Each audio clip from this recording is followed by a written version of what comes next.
Hey y'all, coming at you this morning with a video on my Brandywine tomato plant, which has been getting blossom drop. And blossom drop is generally what happens when the blossoms don't set fruit. I don't have one here. I ended up pulling one off last night, but I don't have one here that has turned yellow yet, so I can't show you that portion. But what'll generally happen is you've got the flower right here, and if that flower doesn't set fruit, it'll turn yellow and wither off and die. And there's a lot of reasons that you can get blossom drop on a tomato plant. From my experience, I've got two things that typically will cause it.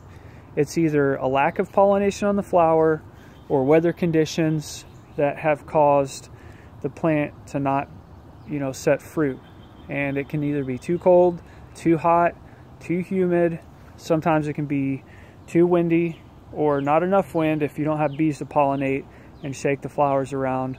But I think what's causing mine is just been the weather fluctuations we've had here, because it's gone from really hot to really cold to really hot to really cold. So I'm gonna go ahead and try to hand pollinate these today and eliminate that out.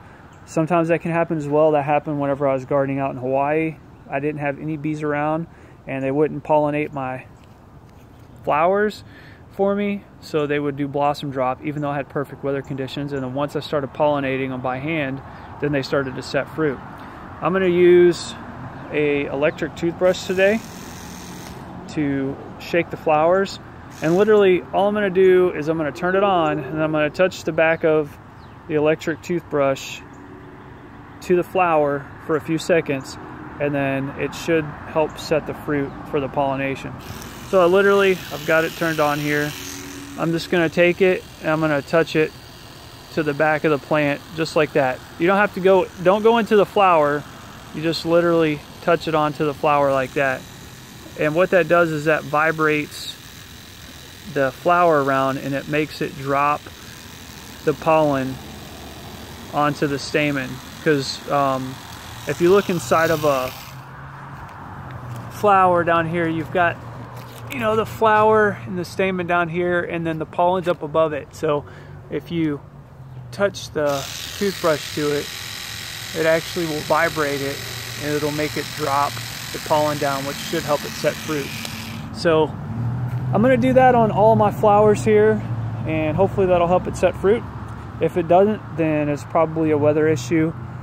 And one other thing that could potentially cause it could also be too much moisture. So we'll see what happens with this. If it does successfully set fruit, I'll provide an update, and then you can see the success of hand pollinating with an electric toothbrush. All right, let me know if you have any comments or questions below. Thanks for watching. Please subscribe if you like my videos.